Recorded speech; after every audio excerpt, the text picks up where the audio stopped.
अगर आप कोई भी ऐसा केस इमेजिन करते हो जहां ह्यूमन पॉपुलेशन ही एक्सटिंक्ट हो जाएगी, तो फिर तो मेरा पॉइंट है, फिर तो मैटर ही नहीं करता ना कि पैसा घर पे पड़ा है या स्टॉक मार्केट में है, फिर क्या फर्क पड़ता है?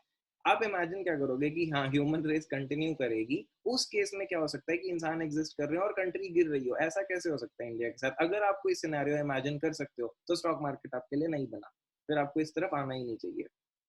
अब हम यहाँ हैं इस टाइम पर 31,000। दूसरी चीज जो कि कई बार होता है कि ऐसे सेशंस के बाद क्या होता है, स्टूडेंट सीधा दौड़ता हुआ जाता है पेरेंट्स के पास कि मुझे पैसे दो। रूल नंबर 1, कोई भी बच्चा अपने पेरेंट्स से कुछ नहीं मांगेगा इस चीज के लिए, सबसे बड़ा रूल। क्यों?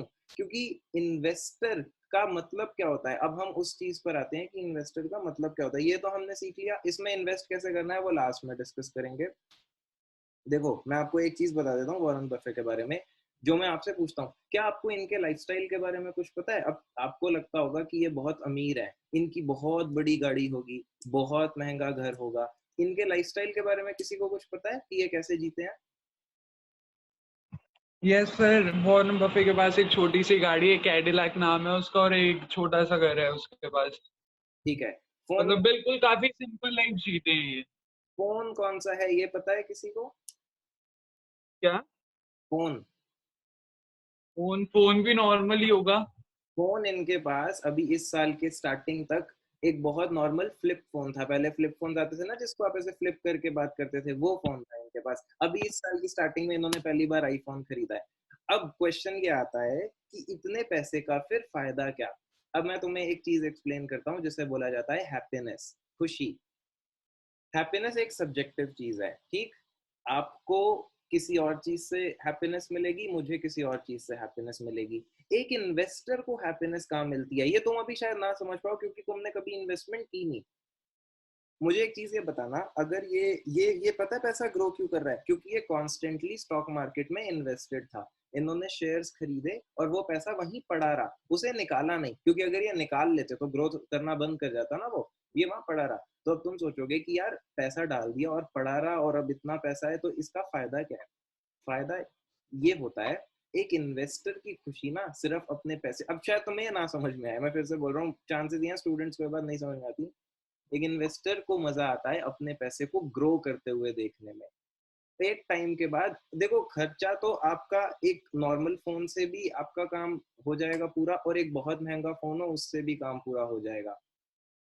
तो और ये नेचर ही डिसाइड करता है कि आदमी स्पेक्यूलेटर बनेगा या आदमी इन्वेस्टर बनेगा। जिस आदमी की वांट्स बहुत ज्यादा है ना, जो चाहता है मैं सबसे फैंसी फोन लूं, सबसे फैंसी कार लूं, सबसे जो भी चीज हो मेरे पास सबसे फैंसीएस्ट हो, वो बनता है स्पेक्यूलेटर। पता है क्यों? क्योंकि उसे चाहिए शॉर्ट रन में पैसा। वो बोलता है कि मैं आज पैसा इन्वेस्ट करूं और वो 2 दिन 3 दिन साल में डबल हो जाए मुझे।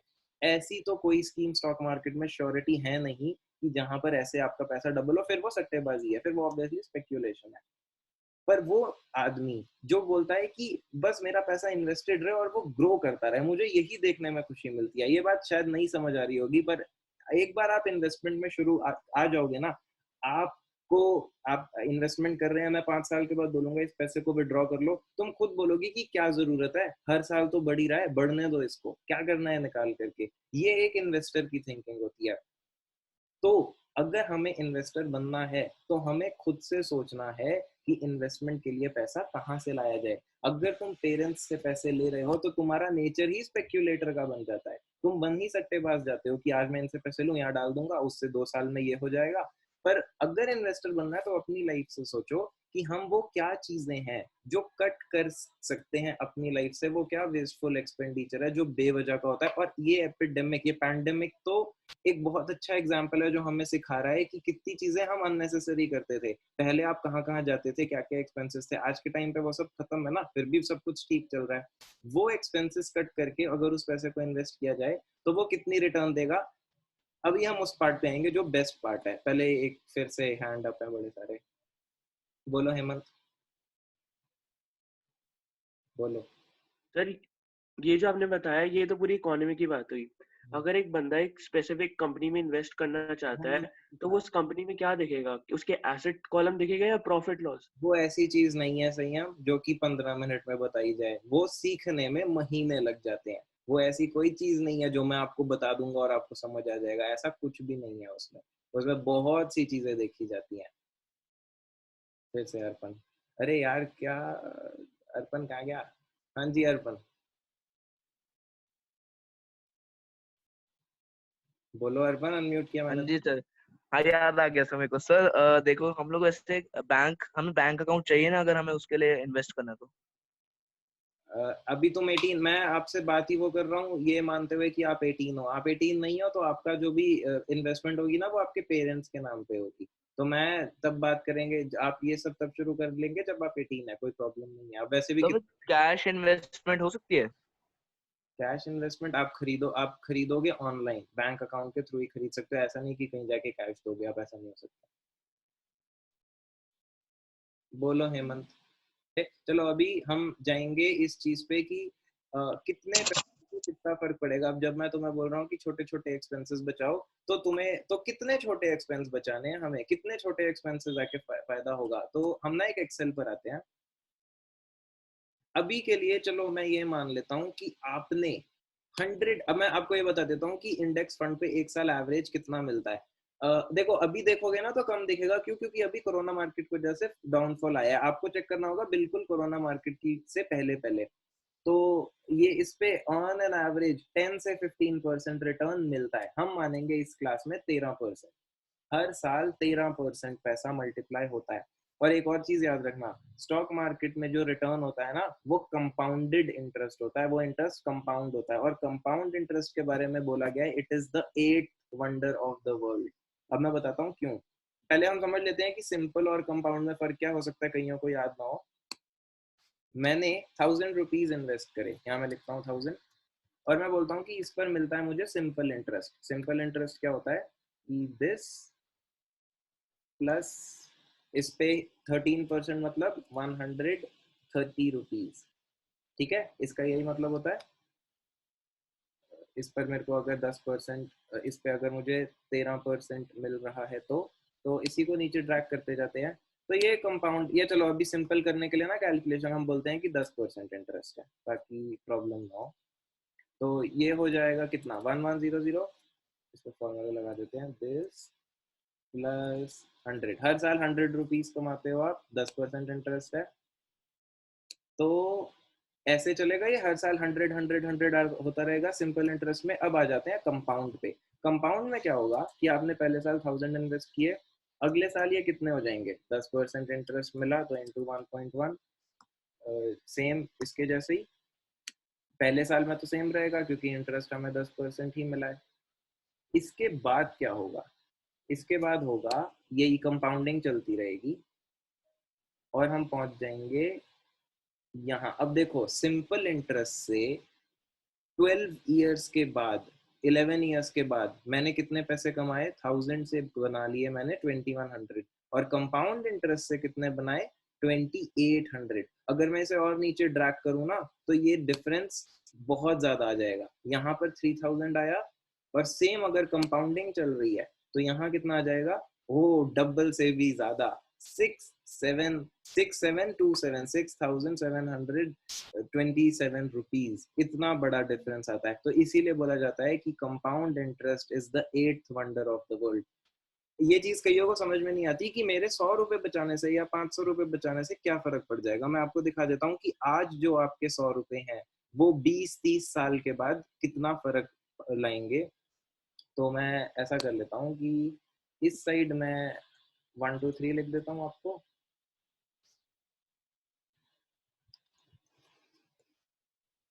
ठीक है, हम ये ईयर्स चल रहे हैं हमारे 21 में, इसको थोड़ा सा ड्रैग कर देता हूँ। और अभी मैं मान रहा हूँ कि मैंने 100 रुपीज आज बचाए, और मैं ये मानता हूँ कि ये 100 रुपीज मेरे 10% ग्रो कर रहे हैं हर साल कंपाउंड। ठीक है, ये 100 रुपीज मेरे 26 ईयर्स के बाद कितने हो जाएंगे, 1000। मतलब ये 100 रुपए 1000, 10 टाइम्स, 25 साल में कितना बढ़ गई है, 10 गुना बढ़ गए। इस पैसे को थोड़ा सा और बढ़ा लेते हैं, इसे कर लो 500।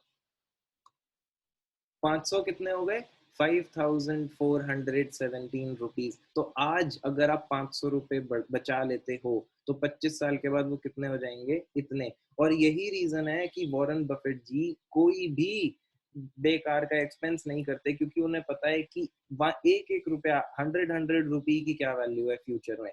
वो आज का सोचते ही नहीं। आपको भी लॉन्ग टर्म विजन रखना है, अगर इन्वेस्टर बनना है तो लॉन्ग टर्म विजन बनना है। अब तुम मुझसे पूछोगे इस पैसे को विड्रॉ कब करें, तुम्हारी मर्जी है। मैंने तुम्हें बता दिया कि अगर आज आप 500 रुपए बचा लो और 10% वाली, अभी तो 10% बोला है मैंने तो 13 किया ही नहीं, मैं इसे 1.13 कर देता हूँ, ठीक। और अब मैं इसे ड्रैग करता हूँ। ये 500 रुपीज 10,000 रुपीज बन चुके हैं 25 ईयर्स के बाद। इसे निकाले कब, तुम्हारी मर्जी।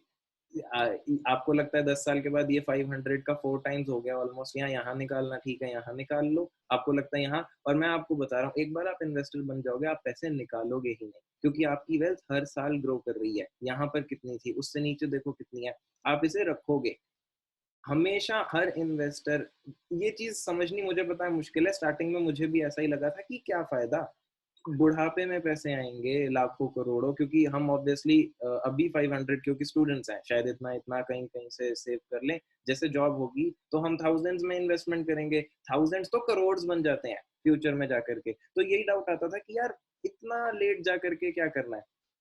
देखो बाकी की आपकी लाइफ तो नॉर्मली चली रही है ना, बाकी के खर्चे तो निकल ही रहे हैं। ये जो वेल्थ है, और आप जितने भी वर्ल्ड के रिचेस्ट लोग देखते हो जिन्होंने वेल्थ ऐसे अर्न करी है, उनकी एज भी तो देखो। तो या तो आप जब लोगों को आइडियलाइज कर रहे हो तो आपको उनकी स्ट्रगल नहीं पता, आप बस ऐसे ही आइडियलाइज कर रहे हो कि ओ उसके पास इतना पैसा है। आप ये देख ही नहीं रहे कि वो इतना अमीर बनने में उसे टाइम कितना लगा था। ये तो आपको साथ के साथ कंसिडर करना ही पड़ेगा। तो हेमंत को फिर से डाउट है, बोलो हेमंत। नहीं सर, कोई डाउट नहीं है। हैंड डाउन रखो फिर।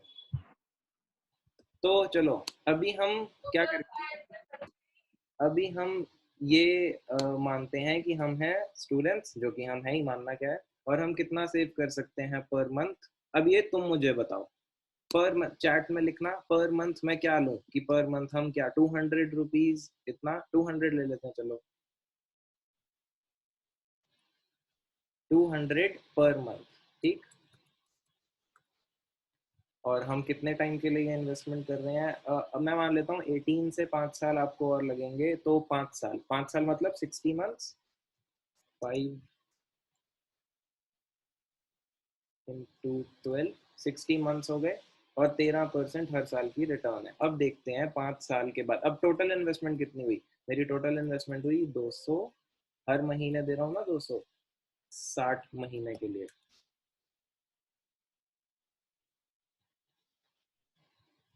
12,000 रुपए मैंने टोटल इन्वेस्ट करे हैं। एक फॉर्मूला के थ्रू देखेंगे कि 5 साल के बाद इसकी क्या वैल्यू हो जाएगी अगर ऐसे इन्वेस्टमेंट की जाए। पीवी रेट है हमारा 13, मैं इसे डिवाइड कर दूंगा 12 से, क्योंकि हम पर मंथ वाले इन्वेस्टमेंट पे जा रहे हैं। एनपीआर है हमारे नंबर ऑफ इंस्टॉलमेंट, जो कि ये है, और पर मंथ हम दे रहे हैं 200 रुपये, ठीक। अब देखते हैं, ये 12,000 रुपीज की जो टोटल आपकी पॉकेट से इन्वेस्टमेंट गई है वो हो चुकी है 16,000 रुपीज की। अब मैं ये मान लेता हूँ कि आपकी एज हो चुकी है 23, यहाँ एज लिख देते हैं, और इसको मैं यहाँ पे कट कर देता हूँ और यहाँ लिख देता हूँ। एज कितनी हो चुकी है 23। 23 में मैंने इस पैसे को दोबारा से इन्वेस्ट कर दिया, ये पैसे को मैंने इन्वेस्ट कर दिया। अब मैं और पैसे नहीं डाल रहा, मैं ये मान लेता हूँ बस यही 12,000 की मैंने इन्वेस्टमेंट करी, और अब मैं आपकी एज बढ़ाता जाता हूँ और देखता हूँ कि ये पैसा कैसे कैसे आगे ग्रो करेगा, हम कहाँ तक जाएं। चलो अभी 47 तक ही जाते हैं। इसको मैं ग्रो करवाऊंगा वही 13% के हिसाब से, हर साल ये पैसा 13% बढ़ता है।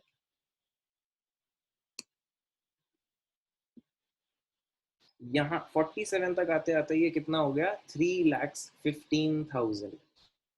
तो अब तुम्हें लग रहा होगा 3 लाख रुपए ही तो है, पर आप ये भी तो देखो कि आपने कितना छोटा एक्सपेंस, मतलब क्या किया था तुमने, हर महीने के 200 रुपए बचाए थे, बस 5 साल के लिए सिर्फ इतना ही तो किया था। अगर हम इसे बढ़ाते जाएं और हम इस अमाउंट को भी बड़ा कर दे, अब मैं ये मान लूं, यहाँ मैं अमाउंट ही बड़ा कर दूं, मैं ये बोल दूं कि आप 16,000 नहीं, कहीं आप 23 के जब आपने पैसे इकट्ठे किए हुए थे और 2 लाख रुपीज इन्वेस्ट कर दिए, 2 लाख अगर मैं यहाँ लिख दूं तो तुम सोच सकते हो कि कितना बड़ा अमाउंट हो जाएगा। 2 लाख रुपीज का 30 कितने साल हुए ये, आप 23 के यहाँ थे, यहाँ 47 के हैं। कितने साल हुए? 25 साल कुछ हुए। 25 साल में आपने कितने पैसे कमा लिए? इतने। और एक साल में और नीचे चला जाता हूँ तो ये 42 लाख हो गए आपके। अनिकेत को डाउट है, बोलो अनिकेत। सर ये जैसे आप ये बता रहे हो, ये म्यूचुअल इंडेक्स फंड की बात कर रहे हो आप? हाँ जी। तो इसमें मतलब कहाँ पे, ये तो आप शेयर्स की बात कर रहे थे ना, तो ये सेविंग्स पे कैसे आ गए अब हम?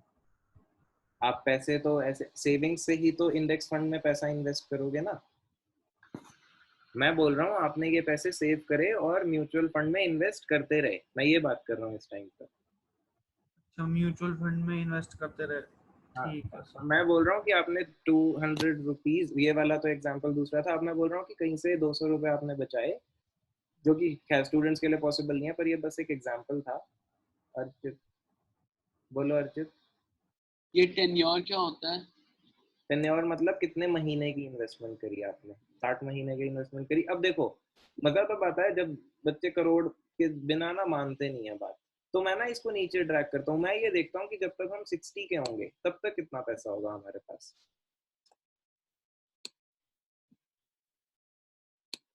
यहाँ हम 60 पर आ गए और पैसे कितने हो गए? हाँ, फिगर नहीं दिख रही, थोड़ा बढ़ाना पड़ेगा। ये कितने पैसे हो गए? 1,84,00,000। तो अब तुम बोलोगे वही आगे फिर से कि ये तो 60 में आकर के हो रहा है ना, 60 में आकर के क्या फायदा? अनिकेत बोलो,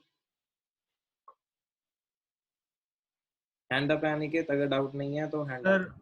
सर ये जो म्यूचुअल फंड है, म्यूचुअल फंड इंडेक्स है, ये बिल्कुल वो जो जो एड्स वगैरह आती हैं वो उसकी तरह है? ये टीवी पे भी जो एड्स आती हैं कि इसमें इन्वेस्ट करो म्यूचुअल फंड्स। म्यूचुअल फंड्स बहुत तरह के होते हैं। जब हम म्यूचुअल फंड की बात करते हैं बहुत सारी कैटेगरीज हैं। मैं आपको बोल रहा हूँ इंडेक्स वाला म्यूचुअल फंड, इंडेक्स म्यूचुअल। अब देखो, ये अगर तुम आज ये करोगे कि मेरी बात सुन के शाम को पहुंच गए पैसे इन्वेस्ट करने, तो फिर से तुम इन्वेस्टर नहीं हो। आपको जब भी किसी से भी कोई नॉलेज मिले, जब भी, उस do not take it at face value, कभी भी नहीं। कोई भी बोले, मैं बोलूं, तुम्हारे पेरेंट्स बोले, तुम्हारा कोई भी क्लोजेस्ट रिलेटिव बोले, क्योंकि स्टॉक मार्केट का कोई रिटर्न रूल थोड़ी ना है। जो मैं तुम्हें बता रहा हूँ वो मैं अपने एक्सपीरियंस से बता रहा हूँ, पर ऐसा थोड़ी है कि ये कोई रिटर्न गारंटी है जो मैं साइन करके एक पेपर पे दे सकता हूँ जो मुझे किसी और ने दिया। ऐसा नहीं है ना। आप आज क्या करेंगे? अब सब मुझसे पूछे सीधा बता दो कैसे करना है, कैसे करना है। और यही सबसे इंटरेस्टिंग चीज है स्टूडेंट्स के साथ। जैसे ही उन्हें एक चीज बताओ, तुम्हें स्टूडेंट्स को तो बचपन से लेके आज तक सबने मैनिपुलेट करा है। कौन सा ऐसा है जिसने स्टूडेंट्स को मैनिपुलेट नहीं करा? इतना आसान है आपको मैनिपुलेट करना। मैंने तुम्हें एक चीज सिखाई, कितने सारे बच्चे हैं जो अभी पूछ रहे हैं कि बता दो ये करना कैसे है। अरे मैंने जो बोला उसे वेरीफाई तो करो सबसे पहले। यही तो तुम्हें एक इन्वेस्टर और स्पेक्यूलेटर में डिफरेंस सीखना है। तुम किसी की भी बात मानोगे। अब ऑब्वियसली मैं तुम्हें पढ़ाता हूँ, मैं तुम्हारा टीचर हूँ, एक लेवल ऑफ रिस्पेक्ट है, पर ठीक है, एंड ऑफ द डे मैं भी ह्यूमन हूँ, गलती हो सकती है मुझसे। तो आपको क्या करना है? आपको मैंने आपको क्या क्या बताया इंडेक्स फंड्स के बारे में यूट्यूब पे। इंडेक्स फंड में सर इंडिया की टॉप 50 कंपनीज आएंगी ना? हाँ जी। आपको क्या करना है, आज जाओ यूट्यूब पे या गूगल पे, लिखो Nifty index fund, Nifty index fund, इसके बारे में पढ़ो कि ये क्या चीज है। जो मैंने बोला सही बोला क्या? इसकी आज तक की ग्रोथ देखो, सब सारी चीजें चेक करो। उसके बाद मेरे पास क्वेश्चंस लेकर के आओ। सीधा मुझसे मत पूछो कि कैसे इन्वेस्ट करना है, मैं नहीं बताऊंगा तुम्हें। क्यों? क्योंकि तुमने अभी भी पढ़ाई नहीं करी, फिर तुम वही चीज कर रहे हो कि मैंने तुम्हें कुछ बताया और सबके सब दौड़ रहे हैं कि। और दूसरी चीज, आज की आज तुम पैसे कहाँ से लाने वाले हो? क्योंकि ये तो मैं तुम्हें पहले बोल चुका हूँ कि पेरेंट्स से तो एक इन्वेस्टर कभी पैसा नहीं लेता। तुम अगर ले रहे हो तो ये बात मान लो कि तुम अभी भी इन्वेस्टर नहीं बने। इन्वेस्टर होता ही वो है जो अपनी लाइफ से बेकार की चीजें कट ऑफ करके वो पैसे को सेव करके अपनी वेल्थ क्रिएट करे। इन्वेस्टर आदमी ही वो है। पर आई डोंट नो कि अब ये लास्ट टाइम भी हुआ है, इसी क्लास में एक दो बच्चे हैं जिनके घर से मुझे फोन आए कि इसने कहीं से सुन लिया, अभी हमारे पीछे पड़ा है, पैसे दो पैसे दो पैसे दो। तो पॉइंट ही है, उस केस में तो मैं मना ही कर दूंगा। अगर किसी का भी आता है कि कोई फायदा ही नहीं, ये कुछ सीखा ही नहीं, पूरे सेशन का कोई फायदा ही नहीं हुआ, इसने बस ये देखा है कि अच्छा ये पैसा ऐसे ग्रो करता है, इसीलिए मैं सबसे लास्ट में दिखाता हूँ। ये पहले दिखा दो तो जीभ बाहर आ जाती है सबकी और सब दौड़ते हैं कि ये करना है। तुम्हें ये सीखना है करना कैसे है, कहाँ से फंड्स लाने हैं, कहाँ इन्वेस्ट करना है, मेन चीज ही तो वो है। और आप कभी भी शेयर मार्केट में कुछ भी सुनते हैं, कोई भी आपको कुछ बताता है, उसी टाइम पे इन्वेस्टमेंट कभी मत करो, क्योंकि अगर दुनिया को ऐसा कोई सीक्रेट पता चल गया होता ऐसे खास ही अमीर बनने का, हर आदमी वॉरेन बफेट ना बन जाता। पहले हर चीज के बारे में हम पढ़ेंगे, उसे वेरीफाई करेंगे, चाहे वो इंफॉर्मेशन कहीं से भी हो, किसी बुक से हो, किसी आदमी से हो, कितने भी क्रेडिबल सोर्स से हो, सबसे पहले पढ़ो। और दूसरी चीज, इन्वेस्टमेंट स्टार्ट जब हम करते हैं हमेशा छोटे अमाउंट से ही करो, चाहे तुम अभी तो स्टूडेंट हो तो आपकी मजबूरी है छोटे अमाउंट से करने की, कुछ सालों के बाद जब आप जॉब में चले जाओगे तो आपके पास बड़े अमाउंट सैलरी हो सकता है किसी की 1 लाख 2 लाख पर मंथ हो, आपके पास बड़े अमाउंट आएंगे, सीधा किसी की बात सुन के बड़ा अमाउंट मत डाल देना। क्या होगा, गलती हो गई तो बड़े अमाउंट में बड़ा लॉस होगा, छोटा अमाउंट डालो, गलती भी हुई छोटा लॉस होगा ना, सस्ते में बच जाओगे। अब ये एक चीज समझ में आई। आप इसमें हम कुछ भी, अगर हम इस अमाउंट को थोड़ा सा इंक्रीज भी कर दें, मैं इसे 500 पर मंथ कर दूं और मैं ये बोलूं कि अब मैं मंथ्स भी ज्यादा, मैं 5 साल के लिए सिर्फ नहीं इन्वेस्ट कर रहा, मैं ज्यादा के लिए इन्वेस्ट कर रहा हूँ, मैं कर रहा हूँ इसको 7 ईयर्स के लिए, तो 84 मंथ्स हो गए। तो मैं इस फॉर्मूला में भी बदल देता हूँ, ये 500 कर देता हूँ मैं, तो मेरे पास कितने पैसे इकट्ठे हो जाएंगे 500, तो ये तो मेरी इन्वेस्टमेंट होगी ना 500 इंटू 84, 42,000 मैंने लगाए, वो बन गए 67। कब तक बन गए, यहाँ इसको बदल देते हैं, इसको कर देते हैं 25, 25 साल की उम्र तक ये हो गया। अब मैंने इसको सीधा इन्वेस्ट कर दिया, अब मैंने और पैसे डालने बंद कर दिए इसमें, अब ये बस चल रहा है। तो ये देखो, ये 67,000 आप जब तक 60 के होंगे ये 62 lakhs बन चुके होंगे। अब ये 62 तुम्हें छोटी फिगर अगर लग रही है तो ये भी तो देखो शुरुआत कहाँ से की थी, बस 42,000 से ही तो शुरुआत की थी। और हम वो बात करते हैं जो शायद थोड़ी रियलिस्टिक हो, कि हो सकता है आप अपनी पहली सैलरी 22 की एज में, हो सकता है कुछ लोग 20,000 रुपए इकट्ठा कर लें, ये तो पॉसिबल है, 20,000 तो पॉसिबल है, आप अपने आप से इकट्ठा कर लें। तो इसी पे अगर ग्रो करता रहेगा 13% पे, जब तक आप कितने होंगे 60, ये पैसे बन चुके होंगे 20 lakhs, 20,000 के बन जाएंगे, 20,000 के बनेंगे 20 लाख, कितने में, ये इस टेन्योर में, और ये तो सिर्फ 20,000 ही हैं, और मैंने अभी रिटर्न भी 13% ही माना है, ज्यादा हुआ तो ज्यादा हो जाएगा। तो ये बेसिकली ये चीज थी। अब मुझसे जो बच्चे पूछ रहे हैं कि ये index fund, Nifty index fund में इन्वेस्ट करना कैसे है, कुछ होमवर्क तो तुम भी करोगे, यूट्यूब पे बहुत सारे वीडियोस हैं, कुछ भी नहीं करना है, एक वेबसाइट पे जाना है, वहां पे जाकर कि आप खरीद सकते हो। पर पॉइंट ये है कि आज आपको ये करना नहीं है, आज कभी भी कोई सेशन अटेंड करो, उससे सबसे पहले नॉलेज लो, उस नॉलेज को प्रोसेस करो। रिमेंबर कि जब आप स्टॉक मार्केट में डील कर रहे हो, you are dealing with money, और मनी हम किसी का भी हो हार्ड अर्नड होता है, ऐसे नहीं किसी की भी बात सुनी और बस जाकर के पैसा लगा दिया। पहले पढ़ तो लो, मैंने जो चीजें बोली मैंने कुछ फैक्ट्स के बेसिस पे बोली हैं कि सेंसेक्स ने ऐसे ग्रोथ किया आज तक, तो निफ्टी इंडेक्स फंड भी ग्रो करेगा, क्या पता मैंने तुम्हें इंडेक्स फंड ही गलत बताया हो सकता है इंडेक्स फंड ये होता ही नहीं, इंडेक्स फंड कुछ और होता है। तो वेरीफाई तो करो कम से कम, सबसे पहले जो चीजें मैंने आपको बताई हैं फेस वैल्यू पे, when it comes to money कभी भी किसी पे रिलाय मत करना, ये मैं तुम्हें बता रहा हूँ जिसने अभी अभी तुम्हें पैसे के बारे में ही सिखाया है। ये चीज सबसे पहले सीख लो, जितनी जल्दी सीखोगे उतना अच्छा। और दूसरा, मैं तुम्हें ये बात क्यों बता रहा हूँ, क्योंकि ये गलती मुझसे हुई है। मैं जब 17 का था, व्हेन आई वाज 17, मैं पैसे कमाना शुरू कर चुका था, I was earning at the age of 17, पर मैंने कभी उसे इन्वेस्ट नहीं किया। जो नॉर्मल बच्चे करते हैं मैं भी वही करता था कि इकट्ठे हो गए, एक जगह रखे हुए हैं, फिर एक दिन जाकर के शूज खरीद लिए, या अगले दिन जाकर के कोई और दूसरी चीज, कुछ कपड़े खरीद लिए, इन चीजों पे पैसे खर्च कर दिए। वो आज पता चलता है कि अगर उस टाइम पर मैंने जितने भी इकट्ठे किए थे 25-30,000, अगर मैंने उस दिन इन्वेस्ट कर दिए होते ना, तो मैं तुम्हें ये दिखाता हूँ कि अगर जब मैं 17 का था मैंने 25,000, ऑल्दो मैं उसके बाद भी हर दिन करता रहा था, पर अभी मैं मान रहा हूँ बस 17 की एज पे इन्वेस्ट किए 25 और छोड़ दिए, तो ये बढ़ते बढ़ते बढ़ते आज हो चुके होते, आज मैं 26 हूँ, 75,000 आज 3 गुना तो आज ही हो चुके होते। और अगर अभी भी मैं इसे पड़े रहने देता तो आने वाले टाइम में यही बन जाएंगे 26 लाख रुपए, 25,000 से 26 लाख बनेंगे ये। पर चलो, जो टाइम जा चुका जा चुका, पर अब आप क्या करोगे वो आपको डिसाइड करना है। पर ये चीज सबके सब याद रखना, तुम स्पेक्यूलेटर ही रहोगे अगर तुम अपने पेरेंट्स के पास जाकर के पैसे मांगते हो, तुमने कुछ नहीं सीखा। तुम इन्वेस्टर एक आदत है, एक सोच है इन्वेस्टर। आपको ऐसे सोचना होगा कि इन्वेस्टर एक आदमी नहीं होता, इन्वेस्टर एक सोच होती है। सट्टेबाज एक सोच होती है कि तुम पैसे को देखकर तुम्हारे दिमाग में सबसे पहले आता क्या है कि इसको बस ग्रो करा दो। ये होता है स्पेक्यूलेटर। इन्वेस्टर वो होता है जो बोलता है कि मुझे इसकी जरूरत नहीं है, इसको रख दो और अपने आप धीरे धीरे। अगर आप पैसे को किसी वांट से कंपेयर करते हो ना कि मुझे ये पैसे को ग्रो कराना है ताकि ये हो जाए, तो मतलब आप में कहीं ना कहीं लालच और डेस्पिरेशन है, और डेस्पिरेशन ही आपसे कराएगी गलती।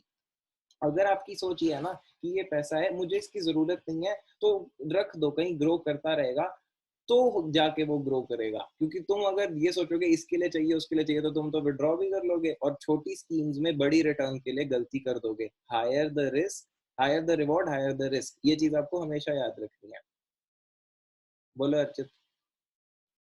सर ये तो सारी बातें हम तब कर रहे हैं ना कि जब जिसमें हम इन्वेस्ट कर रहे हैं उसमें पक्का रिटर्न मिलने हैं। कि अगर आप 25,000 रुपए रिटर्न इन्वेस्ट करते हो तो 26 साल तक उसमें लॉस नहीं हुआ, तब जाके वो जितना भी 75,000 होंगे ना। हाँ तो ऐसी तो कोई गारंटीड स्कीम अभी भी कोई नहीं है जिसमें पक्का ही रिवॉर्ड हो। सब एक तरह से कुछ ना कुछ रिस्क फैक्टर तो है ही ना। हाँ, तो यहाँ गारंटी तो ऑब्वियसली कोई नहीं है। इसमें मेरी एजम्पशन है, मेरी एजम्पशन ये है कि इंडिया हर साल ग्रो कर रहा है। सबसे बड़ी एजम्पशन ही इंडेक्स फंड की ये है कि आपकी कंट्री हर साल ग्रो कर रही है, और आपकी कंट्री ग्रो कर रही है तो टॉप 50 कंपनीज भी ग्रो कर रही हैं। तो मैंने तुम्हें बोला ही, ये पहले ही ये बोला था कि ये है ही उनके लिए जो इस बारे में ऑप्टिमिस्टिक हैं कि इंडिया की इकोनॉमी फ्यूचर में ग्रो करेगी। अगर आपको ऐसा लगता है कि इंडिया की इकोनॉमी फ्यूचर में ग्रो नहीं कर रही, तो स्टॉक मार्केट ही नहीं है तुम्हारे लिए। स्टॉक मार्केट तो है ही क्या, इकोनॉमी को तो रिप्रेजेंट करती है। इकोनॉमी बढ़ रही है, लोग ज्यादा खरीद रहे हैं, कंपनियों को ज्यादा प्रॉफिट हो रहा है। तुम मान लो इकोनॉमी ही नहीं बढ़ेगी तो लोग ज्यादा खरीदेंगे कहां से, और ज्यादा नहीं खरीदेंगे तो कंपनियों को प्रॉफिट नहीं होगा। तो बेसिक एजम्पशन ही स्टॉक मार्केट में इन्वेस्ट करने की ये है कि आप इकोनॉमी पे बेट कर रहे हो, और मैं तो उसी एजम्पशन पे चल रहा हूँ। जब मैं 17 था उस टाइम पे इंडिया का जो जीडीपी था, और आज मतलब कितने साल हो गए, ये अब 7-8 साल, उसमें आपको लगता है इंडिया ने ग्रोथ नहीं करी? तब पता स्टॉक मार्केट कितनी नीचे थी, पर तब मुझे इन चीजों के बारे में पता ही नहीं था। मुझे पता ही नहीं था इंडेक्स फंड नाम की एक चीज होती है। मुझे भी वही पता था जो तुम्हें पता है कि शेयर सिलेक्ट करना पड़ता है और उस शेयर में इन्वेस्ट कर सकते हैं। वो तो सबसे मुश्किल काम है, वो तो एक्सपर्ट इन्वेस्टर्स भी ठीक से गेस नहीं कर पाते। और अगर तुम्हें इंडेक्स फंड में इन्वेस्ट करके हर साल 13% या मैं बोलता हूँ 10% भी मिलता है, तो भी कोई कम रिटर्न नहीं है। ये आपको बैंक एफडी पे क्या मिलता है? सेविंग बैंक पे 4%, बैंक एफडी पे अभी बहुत अच्छी इकोनॉमी हो तो 7 पॉइंट समथिंग मिल जाएगा। 10%, और वो भी सिंपल इंटरेस्ट मिलेगा। 10% तो कोई भी नहीं देता। तो फिर बोलो अर्चित, कुछ बोलना है? ऐसा ही हम तुम्हें कुछ बोलना है? सर जो निफ्टी में टॉप 50 कंपनीज है और सेंसेक्स में टॉप 30 कंपनीज है, मतलब वो 30 कंपनीज कॉमन है दोनों में। हाँ, जो तो फिर ये क्यों है कि निफ्टी सेंसेक्स के नीचे है? मतलब उसका पॉइंट्स कम है। पॉइंट्स निकालने का तरीका, फिर से तुम वो बोल रहे हो कि पॉइंट्स निकालने का तरीका अलग होता है, ठीक है? पॉइंट्स से ये मत समझना कि ये स्टॉक मार्केट, ये वाला स्टॉक मार्केट बेटर है या कम है, वो नहीं होता। आप बस ये देखोगे स्टॉक मार्केट पिछले दिन के मुकाबले कम था या ज्यादा था, बढ़ और रहा सर, है।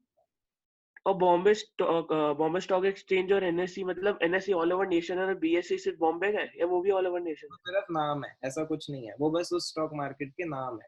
अब तुम खरीदते कैसे हो, वो कोई कैश, वो ऐसी मार्केट नहीं है फिजिकल मार्केट जहां आप जाते हो और लेते हो। वो वर्चुअल मार्केट है कि आप इंटरनेट के थ्रू ही एक डीमैट अकाउंट खुलवा के अपनी रिक्वेस्ट प्लेस करते हो कि मुझे खरीदना है, कोई दूसरा बंदा बेचता है और ट्रांजैक्शन हो जाती है रियल टाइम में। वो ऐसे होता है, वो ऐसी कोई जगह नहीं है जहां हमें जाके खरीदना है, ऐसा कुछ नहीं है वो। किसी और को कुछ और डाउट? अगर कुछ भी आपको करना है ना, सबसे सिंपल चीज क्या है, इनके बारे में जाके थोड़ा सा पढ़ो, इनके लाइफस्टाइल के बारे में पढ़ो, इन्होंने क्या इन्वेस्टमेंट्स, कैसे क्या सोचते हैं। और सबसे बड़ी चीज ये याद रखना, वॉरेन बफेट आज वॉरेन बफेट ना बनते अगर वो इस एज में आकर के कि 39 पे, अरे 25 मिलियन इकट्ठे हो गए, चलो इसको विड्रॉ कर लेते हैं, ये निकाल लेते, तो ये तो स्टोरी यहीं एंड हो जाती। इसके आगे का तो ग्राफ कभी बनता ही नहीं। और ग्राफ का तो जो इनकी लाइफ में जो इन्होंने पैसा, रियल पैसा, जो बड़ा पैसा कमाया है, वो तो कमाया ही 52 के बाद है। वो तो कमाया ही इस रेंज में है। बहुत सारी इनके वीडियोस हैं, बहुत कुछ हैं। आप जाकर के इनके बच्चों के इंटरव्यूज हैं जो बोलते हैं कि जब जब ये यूथ में थे ना, जब इनके बच्चे छोटे छोटे थे, वो कहते हैं तब हम ऐसे कोई रिच लोग नहीं थे, हमें बस ये पता था कि हमें पैसे सेव करने हैं और उन पैसों को इन्वेस्ट करना है। और एक और दूसरी चीज, कई वीडियोस हैं यूट्यूब पे जो मैं देखता हूँ, और अब क्योंकि मुझे इसकी नॉलेज है, मुझे पता है ये साफ साफ बेवकूफ बना रहे हैं। वो पता है क्या करते हैं उन वीडियोस में, तुम्हारे पास ना वो स्कीम्स लेके आते हैं कि ये देखो ये बहुत अमीर आदमी है और इस अमीर आदमी ने इतने सारे पैसे कमाए हैं।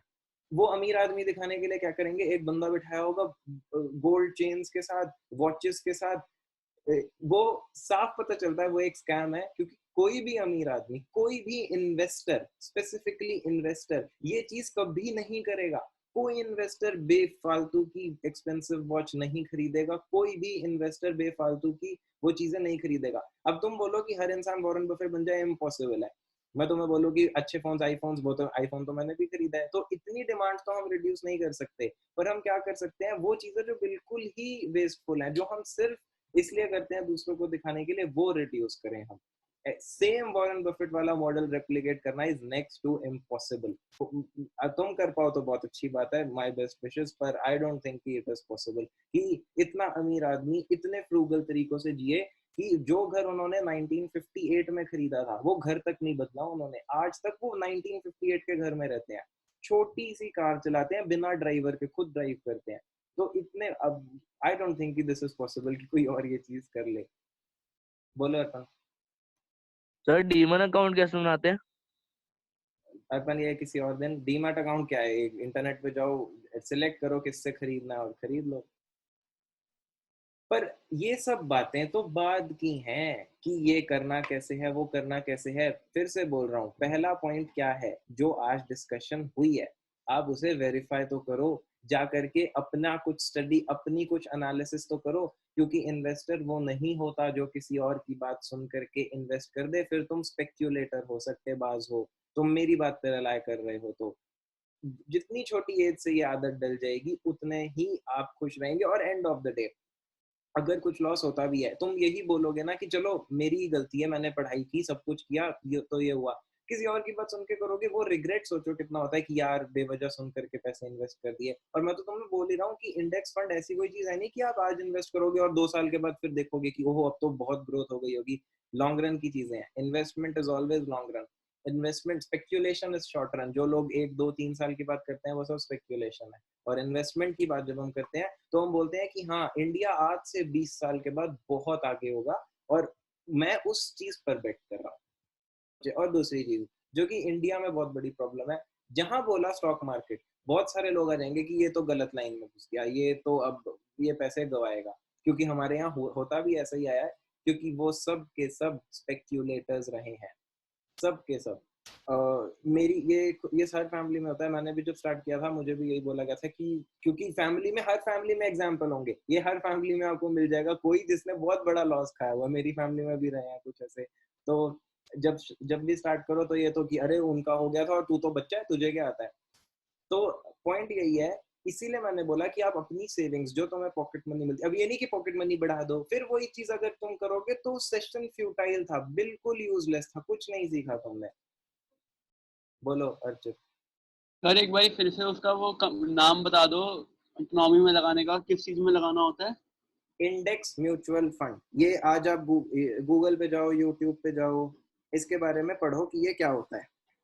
इंडेक्स म्यूचुअल फंड ये क्या है, जो मैंने बोला क्या है वही है। और ये बहुत सारी कंपनी आते हैं, ठीक है, ऐसा नहीं है कि एक कंपनी का ही है। वो किस कंपनी का बेस्ट है वो कभी बाद में देखेंगे। मेन चीजें याद रखने की ये है कि इन्वेस्टमेंट की कहाँ से जाती है, किसी और से पैसा लेके जो की जाती है उसे इन्वेस्टमेंट बोला ही नहीं जाता। आपको अपनी लाइफ से चीजें कट करनी है दूसरी। और ये भी नहीं कि पेरेंट्स को बोलो पॉकेट मनी बढ़ाओ, अपनी लाइफ से फ्रूगल तरीके, जुगाड़ ढूंढो कि कैसे हम छोटे छोटे खर्चे, 100 रुपए भी कितनी बड़ी वैल्यू बन जाती है, ये देखना है आपको। बोलो हेमंत। सर दूसरी कंट्री के स्टॉक मार्केट में इन्वेस्ट कर सकते हैं? कर सकते हैं, कोई भी कहीं से भी किसी भी स्टॉक मार्केट में इन्वेस्ट कर सकता है। पर मैं इंडिया की बात क्यों कर रहा हूँ, क्योंकि सबसे ब्राइटेस्ट फ्यूचर, सबसे ज्यादा ग्रोथ, अब इंडिया इतनी बड़ी पॉपुलेशन है ना, उसका रीजन क्या है कि मैं इंडिया की बात करता हूँ, इससे भी ज्यादा है शायद, 130 CR है। तुम देखो ये 130 CR, ये लोग जब अमीर बनेंगे तो कितना बड़ा बूम आएगा। किसी और कंट्री की तो इतनी पॉपुलेशन ही नहीं, और हमारे पास तो ये 130 CR में से कितने लोग हैं जो पॉवर्टी स्ट्रिकन है, जो अभी भी मिडिल क्लास नहीं है। तो जब ये आगे आएंगे तो खुद सोचो कितनी डिमांड क्रिएट होगी गुड्स की, सर्विसेज की, कंपेयर टू अदर कंट्रीज। ठीक, तो यही था बस आज की डिस्कशन। हमने सीखा कि स्टॉक मार्केट क्या क्या है इंडिया में, क्या नाम है उनके, क्या इनमें कैसे इन्वेस्ट कर सकते हैं, इंडेक्स फंड क्या चीज़ है। इंडिविजुअल टुवर्ड्स नहीं जाना चाहिए। अगर हमें कुछ नहीं पता तो इंडिविजुअल शेयर्स हमें सेलेक्ट करने नहीं आते, हम उस तरफ नहीं जाएंगे। हमें क्या करना है, टॉप 50 कंपनीज पे इन्वेस्ट करना है, जो भी, अब वो कोई से भी टॉप हो, हमें उससे क्या लेना देना, क्योंकि हम ये एज्यूम करते हैं कि इंडिया ग्रो करेगा और वो कंपनीज भी आने वाले टाइम में ग्रो करेंगी। हाँ जी सर, मेरे को पूछना है, वो आप बता रहे थे मतलब जैसे एक टाइम ऐसा हुआ था कि मतलब रिलायंस का क्वार्टर का रिजल्ट मतलब अच्छा आया था, बट नेक्स्ट डे ही उसका शेयर नीचे गिरा था। हाँ, तो उसके पीछे का रीजन भी बता रहे थे आप कि मतलब सारे लोगों ने मतलब शेयर खरीद लिए, मतलब वो टाइम पर ऐसा था कि सबने शेयर बेचा उस टाइम पे। देखो तो मैं वो, मतलब ये कैसे तुम्हारा क्वेश्चन फिर से शॉर्ट रन पे आ गए तुम, कि एक दिन में प्रॉफिट कमाना है तो कैसे, उसकी कोई गारंटी नहीं है। आज स्टॉक मार्केट में क्या हो, कल स्टॉक मार्केट में क्या हो, अगले 3 महीने में स्टॉक मार्केट में क्या हो, कोई नहीं बता सकता। अगर कोई ये आपको बोलता है ना कि मैं बता सकता हूँ, तो ऑब्वियसली वो झूठ बोल रहा है। वो तुम्हें बेवकूफ, या तो उसे पता नहीं है, वो तुम्हें बेवकूफ बनाने की कोशिश नहीं कर रहा, पर उसे खुद ही नहीं पता, या फिर वो तुम्हें बेवकूफ बना रहा है। कोई इंसान नहीं बोल सकता। अगर किसी को ये चीज पता चल जाए, वो दुनिया का सबसे अमीर आदमी ना बन जाए, तो फिर से बट छोड़ो, मतलब उसके हाँ भी जी, देखो, शॉर्ट रन में क्या हुआ, होने के बाद मैं रीजन बता सकता हूँ कि ऐसा इसलिए हुआ था क्योंकि ये हो गया, पर आगे भी वही चीज होगी या नहीं, ये तो हम फिर भी नहीं बता पाएंगे ना। तो शॉर्ट रन की बात ये है कि जब चीज हो जाती है उसके बाद पता चलता है कि ओहो ऐसा हो गया था। तो आज मैं तुम्हें बता भी दूं, तुम उससे सीखोगे क्या, कुछ नहीं सीख पाओगे, क्योंकि वही सेम चीज फ्यूचर में होगी या नहीं ये कैसे बोल सकते हैं। पर हाँ, अगर हम लॉन्ग रन का देखें, तो जो पीछे लॉन्ग रन में जो पिछले 10 सालों में हुआ है, अगले 10 सालों में, तो मैं ये मेरी एजम्पशन है कि उससे बेटर ही होगा। इंडिया ने जितना पिछले 25 साल में ग्रो किया है, मुझे लगता है अगले 25 ईयर्स में उससे भी ज्यादा ग्रो करेगी वो। क्योंकि तुम ये देखो कि लोगों का ना नेचर भी बदला है हमारी कंट्री में। तुम्हारे पेरेंट्स, हमसे बड़ी जनरेशन पैसे खर्च नहीं करते थे ज्यादा। तो इकोनॉमी कैसे ग्रो करेगी, जब लोगों के पास पैसा हो और वो उसे खर्च भी करें, लोग चीजों की ज्यादा डिमांड करें, तो ज्यादा सप्लाई होगी, ज्यादा प्रॉफिट होगा। इसमें बहुत बड़ा रोल आ जाता है कि लोग, कंट्री के लोगों का नेचर कैसा है। अब तुम इस यूथ को देखो, तुम्हारे पेरेंट्स में से कितनों के पास पैसे थे उस टाइम पे, पर फिर भी वो चीजें ये डिमांड नहीं करते थे, फोन्स एक्सेट्रा बहुत लेट जा करके खरीदे उन्होंने, जब एक हद से ज्यादा नेसेसिटी बन गए। तुम लोग फोन्स इसलिए खरीदते हो, तुम्हारी तो नेसेसिटी भी नहीं है, तुम्हें बस इसलिए खरीदना है क्योंकि सबके पास है। तो अब कंट्री में नेचर में बहुत फर्क आ रहा है लोगों की, कि लोग खरीदते हैं, लोग पार्टीज पे जाते हैं, बहुत कल्चर में चेंज है जहां पर ये यूथ पैसे खर्च करती है, लोग ट्रैवल करते हैं। तुम्हारे पेरेंट्स कितना ट्रैवल करते थे, बहुत कम, और तुम देखना तुम कितना ट्रैवल करोगे। ये सब वो चीजें जो मैंने खुद ऑब्जर्व करी हैं। तो मुझे पता है कि इन लोगों के पास अब ऑब्वियसली सोसाइटी में सबकी इनकम तो बढ़ी रही है, और साथ के साथ लोग अब खर्चा भी ज्यादा करते हैं। तो खर्चा जब ज्यादा करेंगे, कंपनीज को प्रॉफिट ज्यादा होगा, उनका सामान ज्यादा बिकेगा, सामान ज्यादा बिकेगा, ऑब्वियसली टॉप 50 कंपनीज के प्रॉफिट बढ़ेंगे, और मैंने तो उन टॉप 50 कंपनीज के जो ग्रुप है उसी को खरीदा हुआ है, तो मेरी तो इन्वेस्टमेंट बढ़ेगी। अब ये फिर से मेरी एजम्पशन है कि मैं ऐसा मानता हूँ, मेरे एक्सपीरियंस के हिसाब से ऐसा होगा, कहीं लिखा नहीं है। तुम्हें ये बात अच्छी लगे तो बहुत अच्छी बात, नहीं अच्छी लगे तो वो भी आपकी मर्जी, आपको कुछ और लगता है आप कुछ और सोचो। ऐसी कोई जबरदस्ती थोड़ी ना कि यही है यही सोचना है, ऐसा भी कुछ नहीं है। पर मैं तुम्हें बस ये बता रहा हूँ कि इंडिविजुअल शेयर सिलेक्ट करने में गलती का चांस बहुत ज्यादा है। वो चीज, वो क्वेश्चन ही एक बहुत ब्रॉड क्वेश्चन चला जाता है कि इंडिविजुअल शेयर कौन सा, वो डिसाइड करने के तो मल्टीपल फैक्टर्स है। The real world is too complex to decide on this. वो तो वॉरेन बफेट से ही हम सबको सीखना पड़ेगा, क्योंकि एग्जैक्टली तो सर किसी को नहीं पता। तो सर उसकी सर कोई बुक नहीं है पढ़ने के लिए उनकी? उनकी उनकी ऑटोबायोग्राफी है, उनकी बहुत सारी अरे स्नोफॉल। आपने जो नाम बताया था बड़ी कॉम्प्लेक्स है, बड़े भारी भारी शब्द है कि वो तुम नहीं पढ़ पाओगे। तुम क्या कर सकते हो, यूट्यूब पे जाओ, Warren Buffett philosophies, Warren Buffett stories, कुछ ऐसा सर्च करो उनके बारे में, वहां से तुम्हें चीजें पता सर। नहीं मैंने देखा है, चलेगी। लेकिन नॉवल बुक के अंदर पता है ज्यादा अच्छी इन्फॉर्मेशन, मतलब डिटेल होता है पूरा। हाँ, तो वो तुम पढ़, स्नोबॉल स्नोबॉल दूसरी चीज एक चीज है जहाँ वॉरेन बफेट बोलता है कि स्टॉक मार्केट में लक भी है, वो तो हमें पता ही है, पर कैसे है? आपको पता है वॉरेन बफेट ने पहला शेयर कब खरीदा था? जब वो 11 ईयर्स के थे। 11 ईयर्स के थे। ये कौन सा ईयर हुआ? वो बॉर्न हुए थे 1930 में। तो जब वो 11 ईयर्स के थे या 9 ईयर्स के थे शायद वो, मतलब यही है, मतलब उन्होंने 1940 में पहला शेयर खरीदा था। ठीक है, वॉरेन बफेट ने पहला शेयर खरीदा 1940 में। मैंने तुम्हें क्या बोला, इंडिया में सेंसेक्स कब बना था? 1989 1979। 79 अब ये सोचो, अगर वॉरेन बफेट इंडिया में पैदा हो गए होते, उनका ये स्किल बेकार चला जाता। क्यों? क्योंकि वो तो 1940 में शेयर खरीदना चाहते थे, पर इंडिया में तो मार्केट ही नहीं थी उस टाइम पर, वो तो खरीद ही ना पाते। तो ये कुछ स्किल के साथ साथ ये वो चीजें हैं जो लगती हैं। वॉरेन बफेट भी खुद बोलते हैं कि अगर मैं ऐसी कंट्री में पैदा हो गया होता जहां इस टाइम पर स्टॉक मार्केट ही नहीं थी, मुझे मेरे इस स्किल के बारे में कभी पता ही नहीं चलता। तो जब आप वॉरेन बफेट के बारे में पढ़ेंगे, आप बहुत सारी चीजें सीखेंगे। आप सबसे पहले तो अपनी लाइफ में मिनिमलिस्टिक होना सीखेंगे। मिनिमलिस्टिक मतलब कम नीड्स। वही अल्टीमेट एक इन्वेस्टर वही होता है जो बेकार के खर्चे, ये भी ले लो वो भी ले लो, ये सारे इन्वेस्टर की बिहेवियर ही नहीं है, ये उस इन्वेस्टर की सोच ही नहीं है, जो कि अब तो यूथ में थोड़ा ज्यादा भी आ रहा है। और ये बाकियों में हो तो कोई प्रॉब्लम नहीं है, क्योंकि करने दो भाई खर्चा, इकोनॉमी वही लोग तो बढ़ा रहे हैं, करने दो, बहुत बढ़िया है। अगर सबके सब कंजूस हो गए तो वो भी प्रॉब्लम हो जाएगी। ठीक है, तो जो लोग कर रहे हैं मैं मना नहीं करता, करो, बहुत बढ़िया है। पर जो मेरे स्टूडेंट्स हैं, एटलीस्ट मेरी कोशिश रहती है कि वो तो सीखें। और चलो वो लोग खर्चा ना भी करे तो भी हम ये एज्यूम करते हैं कि सब समझदार हो गए, ये बात सबको पता चल गई, सबने खर्चे कम कर दिए। तो भी इंडिया में ऐसे बहुत सारे लोग हैं ना जिनकी आज तो नेसेसिटीज ही पूरी नहीं होती, बेचारों के पास घर नहीं है, रोटी नहीं है। उनके पास जब पैसा आएगा वो नेसेसिटीज पे तो पैसा खर्च करेंगे ही ना। और ऐसे लोग कम नहीं है, इंडिया में अप्रोक्सीमेटली 50 करोड़ लोग होंगे जिनकी नेसेसिटीज भी पूरी नहीं हो पाती। तो ये 50 करोड़ की अगर आप नेसेसिटी ही पूरी करो, उसी से इकोनॉमी बहुत ग्रो करेगी। तो यही है। अब आज भी ये सेशन हुआ, तुम्हें कई चीजें सिखा दी, तुम्हें लगता है तुम अपना वेस्टफुल एक्सपेंडिचर कम कर दोगे? मुझे नहीं लगता। ये तो बोलने की बातें हैं। आज शायद सीरियस हो, कल रहोगे, महीना रहोगे, उसके बाद फिर वैसे हो जाओगे। तो इसीलिए बोला जाता है इन्वेस्टर एक सोच है। आप कैसे सोचते हो वो डिसाइड करता है आप अपनी लाइफ में इन्वेस्टर बनोगे या स्पेक्यूलेटर बनोगे। सर वैसे आपने 17 की एज में कैसे पैसे कमाए? मतलब सेविंग करके या कोई काम करके पैसे कमाए? काम करके। सेविंग मतलब सेविंग कहाँ से आएगी मेरे पास? कैसे? ये थोड़ी ना काम रहती। क्या किया? ट्यूशन पढ़ाई? जो भी किया मैं वो नहीं बता रहा, वॉट एवर आई डिड। पर हाँ लीगल, ऐसा नहीं कि तुम्हें लगे नहीं बता रहा तो मतलब ड्रग्स बेचते थे, लीगल तरीकों से बिल्कुल। हमें भी बता दो, हमारा भी 1 ही साल रह गया है। हाँ सर। अरे तुम खुद से सोचो, बता दो फिर वही चीज। मुझे किसी सर ने, एक आइडिया दे दो, वो वाला काम नहीं करेंगे, फिर रिलेटेड कर लेंगे कुछ। आप खुद से सोचिए। और वैसे भी मैंने जो भी किया ना, एक्चुअली वो मेरे पेरेंट्स ने रिकमेंड किया था। तो बिना, क्योंकि तुम जब तक स्टूडेंट हो ना, मैं तुम्हें यही रिकमेंड करूंगा, अपनी जो छोटी मोटी पॉकेट मनी मिलती है उसमें से थोड़ा खर्चा बचाओ, फोन के रिचार्ज थोड़े कम करो, जो बेकार के तुम मोमोज खा रहे हो सब के सब, जिससे तबीयत भी खराब हो रही है, वो सारे खर्चे थोड़े कम करो और उनसे करो। मैं किसी स्टूडेंट को रिकमेंड नहीं करूंगा कि वो काम करे, क्योंकि तुम अपनी पढ़ाई छोड़ करके फिर इन चीजों में लग जाओगे।